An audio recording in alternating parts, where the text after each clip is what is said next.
juga dengan tawadu. Pengertian tawadu adalah sikap diri yang tidak merasa lebih dari orang lain. Orang yang tawadu berkeyakinan bahwa semua kelebihan yang ada dirinya merupakan nikmat dari Allah Subhanahu wa Ta'ala. Dengan keyakinan yang demikian, ia merasa bahwa tidak sepantasnya kelebihan yang ia miliki dibangga-banggakan kepada orang lain. Sebaliknya, segala kelebihan yang dimiliki itu diterima sebagai sebuah nikmat yang harus disyukuri. Sikap rendah hati dapat terlihat pada saat mereka berjalan.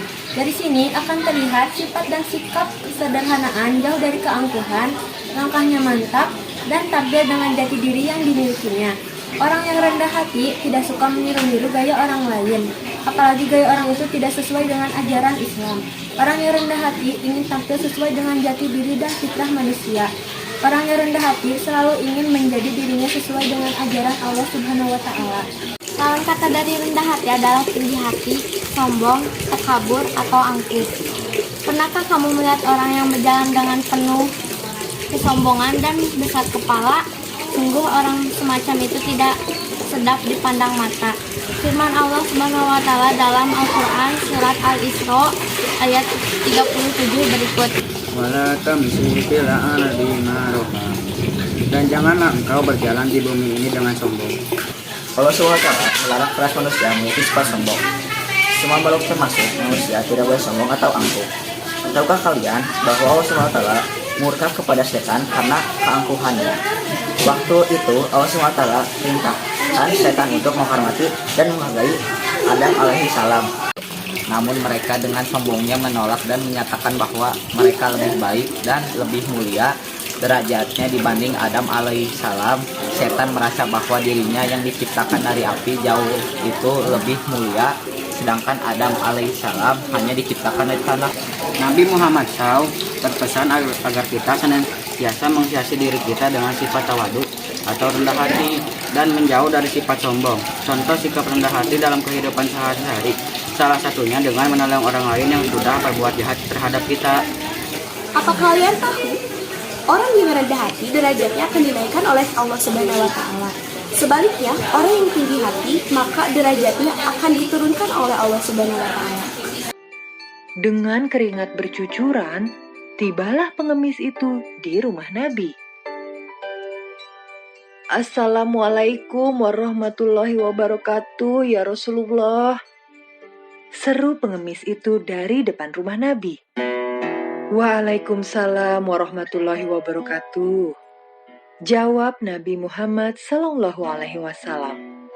Lalu ia mempersilahkan pengemis itu masuk. Wahai Rasulullah, aku ini miskin sekali, tidak punya apa-apa. Anak dan istriku kelaparan karena tidak ada makanan.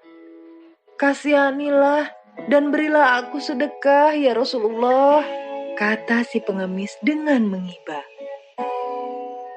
Mendengar cerita sang pengemis, terketuklah hati Nabi Muhammad SAW. Beliau mengambil makanan dan memberikannya kepada pengemis itu. Hati si pengemis sangat senang. Kemudian ia pamit untuk pulang. Dalam perjalanan pulang, ia membayangkan betapa senang anak istrinya nanti karena memperoleh makanan. Setibanya di rumah, si pengemis dan keluarganya menyantap makanan pemberian sang Nabi. Ia bercerita kepada istrinya, Rasulullah benar-benar orang berhati mulia. Beliau menerimaku dengan penuh keramahan dan kebaikan. Kalau begitu, Bapak pergi lagi saja besok. Siapa tahu diberikan yang lebih besar, kata istrinya. Baiklah, besok aku akan ke rumah Rasulullah lagi, kata si pengemis kepada istrinya. Keesokan harinya, pengemis itu kembali menemui Nabi Muhammad SAW dan menjelaskan maksud kedatangannya. Bukankah engkau yang kemarin datang ke sini? Tanya Nabi. Benar, wahai Rasul. Bantulah aku lagi, ya Rasul. Lalu, Nabi mengambil uang untuk diberikan sebagai sedekah kepada si pengemis. Dengan rendah hati Nabi berkata, "Terimalah uang ini. Jumlahnya hanya sedikit saja. Pergunakanlah dengan sebaik-baiknya di jalan Allah." "Terima kasih, wahai Rasulullah," kata si pengemis dengan girang. Saat sampai di rumah, pengemis itu kembali menceritakan kebaikan sang Nabi kepada istrinya. Mereka berdua kemudian memutuskan untuk kembali ke rumah Nabi keesokan harinya. Kali ini, istri si pengemis ikut serta. "Wahai Rasulullah, kasihanilah kami," kata si pengemis. "Berikanlah kami sedekah, wahai Rasul," timpal istrinya.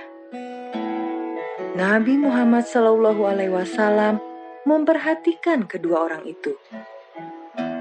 Beliau mengerti mereka malas bekerja. Lalu beliau masuk ke dalam rumah. Si pengemis dan istrinya senang sekali. Mereka berpikir akan mendapat uang banyak dari sang Nabi. Tak lama kemudian, Nabi Muhammad SAW muncul dengan membawa sebuah kapak. "Ambillah kapak ini, kuberikan untukmu," kata Nabi. Si pengemis terkejut dan bertanya, "Wahai Rasulullah, apa yang harus kuperbuat dengan kapak ini? Yang kuperlukan adalah makanan atau uang." "Kapak ini akan sangat berguna bagimu. Kau bisa menggunakannya untuk menebang pohon, memotong kayu, dan pekerjaan lain yang bisa menghasilkan uang bagimu dan keluargamu," terang Rasulullah SAW. Si pengemis dan istrinya tertegun. Mereka sangat malu dan menyesal. Mereka sadar mencari nafkah dengan mengemis membuat mereka dan keluarganya menjadi hina karena bergantung kepada belas kasihan orang lain.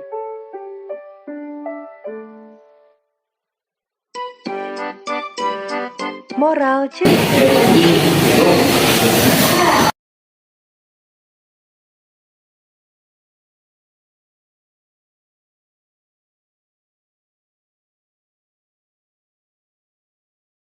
Aku boleh pinjam uang nggak buat pulang naik angkot, soalnya uang aku habis. Boleh, berapa? Kamu ada berapa? 5.000. Iya, gak apa-apa. Ya udah, makasih banyak. Oke. A'udzu billahi minasyaitonir rajim. Bismillahirrahmanirrahim. Wa ibadur rahmanil ladzina yamshuna 'alal ardi haunan wa idza khatabahumul jahiluna qalu salama. Artinya, dan hamba-hamba Tuhan yang Maha Penyayang itu ialah orang-orang yang berjalan di atas bumi dengan rendah hati, dan apabila orang-orang jahil menyapa mereka, mereka mengucapkan kata-kata yang mengandung keselamatan.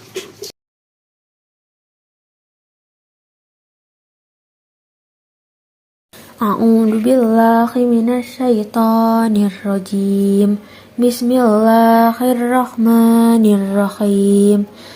Innal mubaddirina kanu ikhwanas sayatini wa kanas syaitanu lirabbihi kafura. Artinya, sesungguhnya pemboros-pemboros itu adalah saudara-saudara syaitan, dan syaitan itu adalah sangat ingkar kepada Tuhannya. Ayat ini diturunkan Allah Subhanahu wa Ta'ala dalam rangka menjelaskan gaya kaum jahiliyah yang sebenarnya. Kaum jahiliyah adalah bangsa Arab sebelum mendapatkan pencerahan cahaya Islam. Mereka suka berfoya-foya, mereka beranggapan bahwa derajat kemasyhuran dan kehormatan dapat dilihat dari kemampuannya dalam berfoya-foya dan menghamburkan hartanya untuk berpesta pora. Dalam ayat ini, Allah Subhanahu wa Ta'ala menegaskan bahwa berfoya-foya serta menghambur-hamburkan harta itu adalah pemborosan yang merupakan bagian dari setan. Dengan demikian, sudah jelas bahwa tindakan semacam ini sangat dilarang oleh Allah Subhanahu wa Ta'ala. Sebaliknya, Allah mengajarkan kita agar hidup hemat, sederhana, dan peduli kepada orang lain dengan cara suka berderma. Dengan tindakan mulia seperti ini, harta yang kita miliki akan menjadi lebih bermakna bagi diri kita sendiri dan bermanfaat bagi orang lain sekitar kita. Sungguh indah ajaran Islam. Oleh karena itu, mari kita amalkan dalam kehidupan sehari-hari. Kita dapat menerapkan pola hidup hemat mulai dari sekarang. Tampaknya kedua hal ini sangat sepele, tetapi dampaknya sangat luar biasa. Boros listrik dapat mengakibatkan krisis energi, sedangkan boros air dapat mengakibatkan krisis air. Sungguh kehidupan kita menjadi sangat terganggu jika di energi kita ini mengalami krisis energi listrik. Kita dapat menghemat penggunaan listrik dengan cara menggunakan seperlunya dan mematikannya pada saat tidak diperlukan. Kita dapat melakukan penghematan air dengan cara menggunakan air secukupnya dan hemat pada saat kita sedang wudhu, mandi, cuci tangan, mencuci pakaian, dan sebagainya. Contoh untuk melatih hidup hemat adalah dengan rajin menabung mulai sekarang. Dengan menabung, kita akan mempunyai tata kelola yang baik dalam mengatur kondisi keuangan. Di samping itu, menabung dapat memenuhi kebutuhan-kebutuhan di masa mendatang. Dampak positif lainnya adalah berhemat sebagai antisipasi ketika kita membutuhkan biaya yang mendadak atau lumayan besar. Jika terjadi hal yang demikian, kita tidak perlu berhutang dan tidak dilanda rasa gelisah. Bukankah perilaku hemat dan hidup sederhana teman-teman meringankan kita di masa depan? Nah, jika sudah tahu akan pentingnya hidup hemat dan sederhana, langkah terbaik kita adalah segera menerapkan perilaku tersebut dalam hal kehidupan sehari-hari. Berikut contoh video dari tema hidup hemat.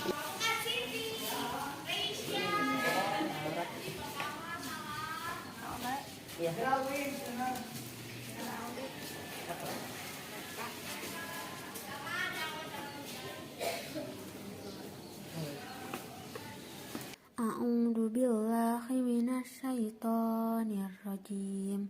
Bismillahirrahmanirrahim. Walladina idza anfaqu lam yusrifu wa lam yaqturu wa kana baina dzalika qawama. Artinya, dan orang-orang yang apabila membelanjakan harta mereka tidak berlebihan dan tidak pula kikir, dan adalah pembelanjaan itu di tengah-tengah antara yang demikian. Selesai sudah